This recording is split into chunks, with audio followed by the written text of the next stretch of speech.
Alrighty, so wanted to give you guys a nice little short and sweet on how to connect an AIM/link dash to your 1G DSM or any other vehicle for that matter.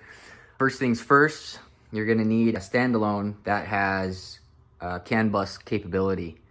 So without that, this won't work. So you can't do this on your DSM link powered car or EvoScan powered car. It has to be standalone, whether that's Link, Haltech, one of those. So next things next, we have a 14-pin power connector for the actual power of the dash. It comes with a USB connector to connect to your computer and more CAN expansion for the devices that they sell.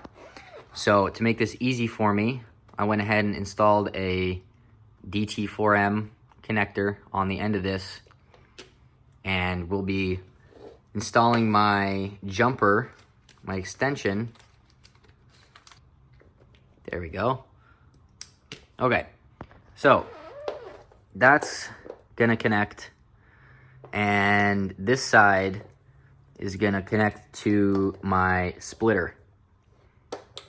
And essentially, the reason you need this is if you already have another CAN bus device hooked up to your link. So this comes out of the ECU, and typically, like what I have now, is that it's plugged into a CAN lambda. So with the splitter, I'll be able to plug my CAN lambda still in and the dash. So with the dash power and communication out of the way, now we have our 23-pin amp connector. Now, when you get the Link device in the mail, you will not get a completed harness like this.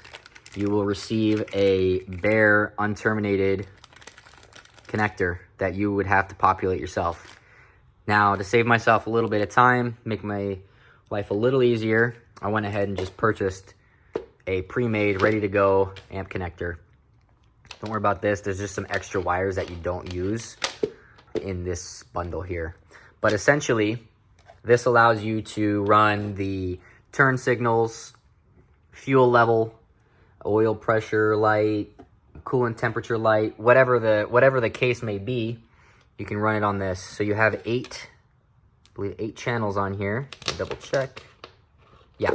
So you have 8 extra channels that you can log things or add functionality to. So what I mean by that is these ones here with these connectors on them, you just unplug it, and this would be wired into the vehicle.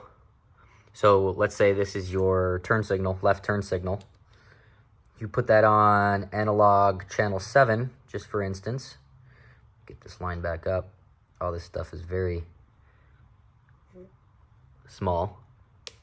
But essentially what you would do is wire in the turn signal onto analog channel 8 or 7 or whatever this is. And now the wire is soldered on there, and then it goes through this connector and squeezes it. You can't really see, but the more you tighten this, the more it holds that single wire. You can kind of see it. Squeezes it down and actually holds the wire in place.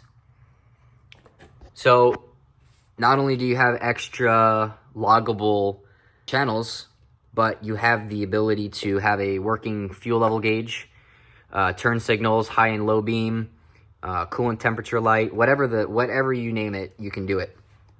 Now, to get the fuel side of things working, you're gonna want a device called a ICM or fuel ICM. It's pretty much an interface control module for the sending unit in the tank. Essentially what this does is it converts your resistance to a voltage signal so that it's easier for the link to interpret. So essentially you take this wire, put it to the original fuel level sending wire, so that it feeds the resistance into this box, and then this box spits out some data so that you have functioning fuel level and all that good stuff. So this is a little short and sweet. I'm gonna actually make a full install on this, show you guys exactly what it takes to put this in the car and to have functionality, you know, speedometer, turn signals, you name it. I'm gonna go through it and show you guys. So that's pretty much it. You guys have a good one.